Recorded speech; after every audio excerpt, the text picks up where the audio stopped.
Hello বন্ধুরা, সবাই কেমন আছো?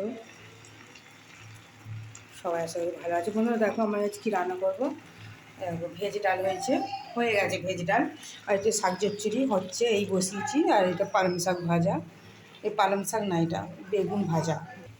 আর এটা পাবদা মাছ নিয়ে এসেছে, কাটা মাছ। আমার শ্বশুর পাবদা মাছ খায় না বলে শ্বশুরের কাটা মাছ। আর এটা কাদা চিংড়ি পালং শাক দিয়ে হবে।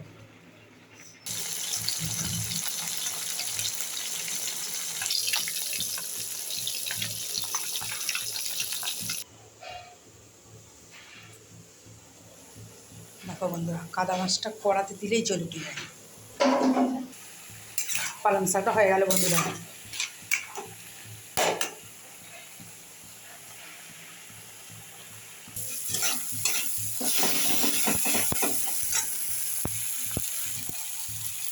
সর্ষে বাটা